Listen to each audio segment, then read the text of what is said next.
Well, one point I think that might end up being relevant to that is because these guys have played each other so much and they're really good friends, when they meet each other in a tournament environment, it's entirely possible that they end up doing something a little bit offbeat. It's almost like, for example, when you get teammates playing each other, they don't play each other's standard games necessarily because they were trying to mind game each other out. So I think in this particular matchup, because they're such good friends, it makes it a little more likely that we're going to see funky strategies from them.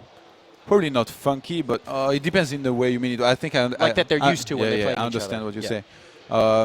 There is a chance of that, but usually the priority goes to winning, and to do that, you need to do what you're best with. So unless you're absolutely sure that your best strategy will be hard countered, or your opponent might adapt too well to it because he knows you're going for it, which is very rarely the case. They should be playing their usual gameplay, just mixing a little bit, but not too much. Not too much. Especially BabyKnight. I mean, Snute, he can play with every unit very well. He can play Mutas, he can play Hydras, he can play with Roach Infestor, he can do anything very well. But BabyKnight, his main strategy, his Blink Stalkers into Colossus. Obviously, he can use other strategies well as well, but the main strategy that I've always seen him use a lot was always lots of Blink Stalkers into Colossus, and then into late game Templar Archives, and just solid macro, 2 bases into 3 bases, etc. Okay. Well, let's see if he ends up doing that in this particular game.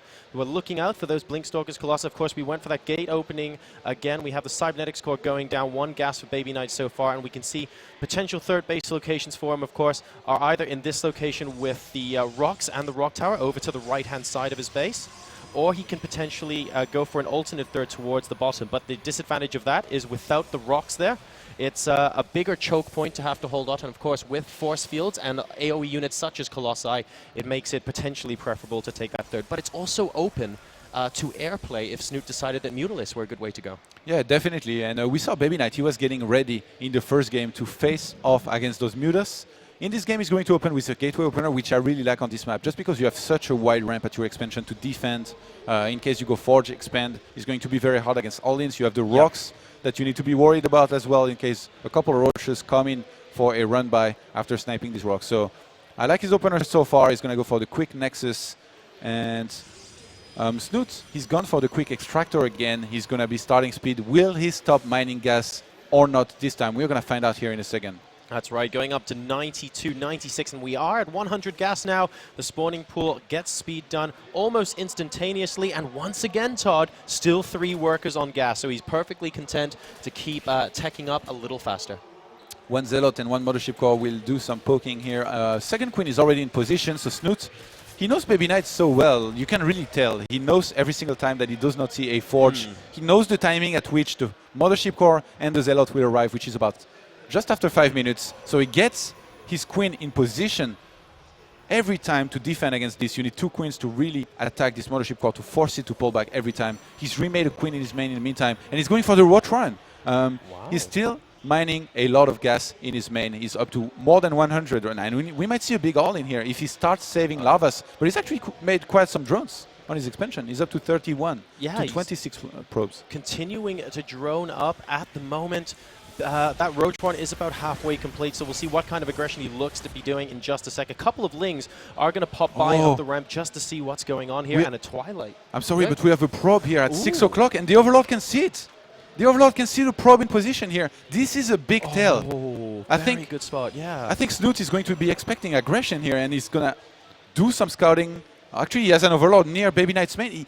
Again, he only sent a single Overlord across the map. So right now, Snute, if he sends it into the main of BabyKnight, I'm pretty sure he's not going to mistake this Dark Shrine for a pylon, and he's going to know exactly what's headed for him. And the Overlord is moving. Will he actually end up seeing it? Does BabyKnight see the Overlord yet? He does not. Oh, and Snute only moved it a little bit. He's not actually sending it further into the base. So neither player really scouting the other at the moment, but Snute would love to be able to see that Dark Shrine and confirm what BabyKnight is doing. And the Dark Shrine is 45 seconds from finishing. It only takes 30 seconds to make a Spore. Snute has no Evolution Chamber, but he will not need one to make a Spore. He's making a Spore! He's making a Spore by his expansion. I wonder, I wonder if his view flicked quickly to the Overlord over here and saw, hang on a second, BabyKnight's not actually putting any aggression on, and I see the location of the forward pylon. Yes, maybe it's DTs because yes. there's no further units pushing in after that first Zealous and Mothership core. Yeah, we're at a level right now on Heart of the Swarm and StarCraft in general where players with timings, they're just so good. They know exactly when stuff can hit them. He sees it. We're going to have a couple Dark Templars warped in right now. Snute is not actually looking at this position, but he has his Spore ready to receive any type of DT play. Road Speed just started, and if BabyKnight walks in there and loses 2 Dark Templars, he might be very open to be counter-attacked behind this. Yeah, while he was actually looking at that, he went in with the Overlord inside the main base and saw the Dark Shrine. So even if he didn't see the Dark Templar specifically warping in, he will know that that's happening now. But he's heading towards a third base location, and there's no detection there at the moment. No, yes, there is an Overseer heading straight down there, and not even allowing the probe to get a word in. Number of workers killed in this game, 0 so far, and these Dark Templar are being completely shut down. And BabyKnight misrallied his second Nexus here. He has a couple of probes stuck at his wall. He needs to fix that. Okay, finally does. He's going to take down the rocks off his third. Behind this, he's going to try and take a third to recover, but Snute has already made his choice. He's going for Ventral Sacks. I think we're going to see a lot of Roaches and Lynx most likely being dropped in the base of BabyKnight, in which case, if he gets enough Roaches up there with some Overseer, BabyKnight is never going to have enough to defend. Yeah, this is, and he will be able to potentially utilize the lovely dead space here to the right of BabyKnight's main. That's a lot of space where he can actually choose to drop in the third base location or go straight into the main. And of course, the army from BabyKnight is going to have to walk from the third to the natural all the way back up to the main if he wants to defend 2 locations at once. So a lot of tough decisions to make as a Protoss player if you get dropped in that location. And I love this move. Snute just scouted the entire map for proxy pylons. Literally the entire map. The 12 o'clock position, the bottom left-hand side position, he wants to make sure there is no proxy pylons that could send Zealots or DTs into his base while he will be putting on the aggression. Drop is about to finish, and we should see his Overlords gathering around this expansion. Oh, he just stopped them. He was going to move all of his Overlords. A Phoenix flew in there. Snute just very smartly stopped all of his Overlords from moving, in which case it could have been a big tail for BabyKnight. Oh, so good. Very, very fast reactions there. And hopefully trying to make sure that BabyKnight doesn't suspect the drop is going on. We have a Blink now completing from the Twilight Council as well. Potential help, but he still needs to know that it's coming. I think Snute needs to go at the 1 o'clock position to load up these Overlords and drop them, because if he runs into a hallucinated Phoenix, BabyKnight is going to be aware that this is coming. So although he doesn't have all that much units, and even though he might know this is coming, and Snute can still make it work, it will be better if this is a surprise. And Snute, he does not seem to care. He's just going to walk straight forward. A Dark Templar is coming out. Oh, but there's an Overseer with the army.